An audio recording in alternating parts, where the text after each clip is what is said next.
Welcome to our channel. Today we how to withdraw from Wise Business to your US bank, full guide step by step clearly. To withdraw from Wise Business to your US bank, start by logging in to your Wise Business account. Once logged in, navigate to the dashboard. Locate and click on the Balances tab. Select the currency you wish to withdraw. Next, click on the Withdraw button.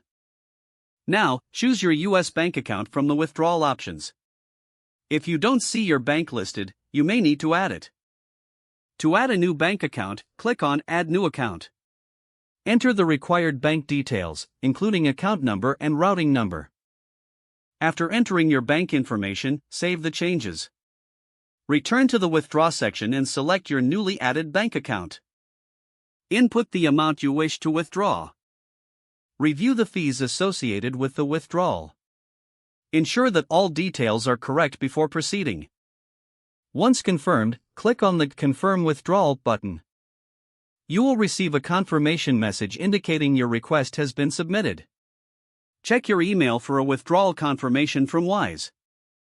Funds should typically arrive in your US bank account within a few business days. If you encounter any issues, consult the Wise Help Center for assistance.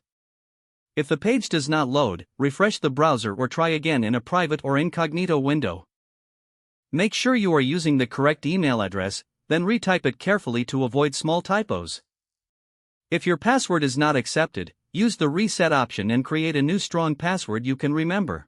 Check your spam folder for verification or security emails, then complete any requested confirmation steps.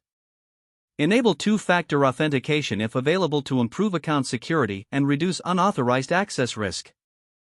After signing in, review your profile details so your contact information and settings are accurate and current. If you see an error message, note it down and try again after restarting your device and internet connection. Log out when you finish, especially on shared devices, to keep your account and payment information secure. If the page does not load, refresh the browser or try again in a private or incognito window. Make sure you are using the correct email address, then retype it carefully to avoid small typos. Don't forget to like this video and subscribe to our channel for more step-by-step tech guides.